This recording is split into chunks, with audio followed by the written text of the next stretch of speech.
is it the same curriculum that people will learn? Like, what is the parent involvement? Like you mentioned, like it's more hands off. There's like software to supplement it. But like I'm just thinking of my kid. If I have to like monitor him to do the assessment, Yeah. like that's just a full-time job by itself. Because like even at home after school, I'm constantly reminding him like, hey, you remember that thing that you need to practice because you have a lesson coming up? So how does that work?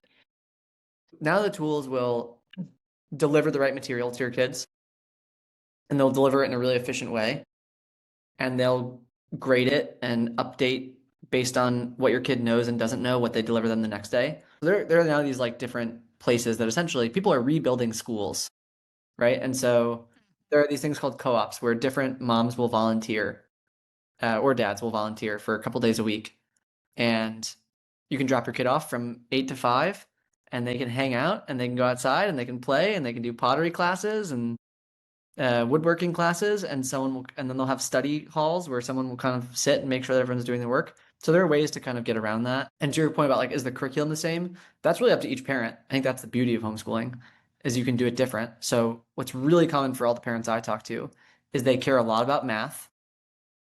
They want their kid to be top tier at math, like top 1%, top 0.1%, and they want their kid to be able to read and write really well.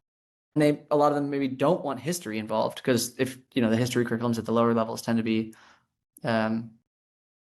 have the strong word here is propaganda, right? They teach you kind of like a set of things that the state and the federal government are very in support of your kid learning, and so some Yeah. radical. And so anyways, you kind of pick and choose.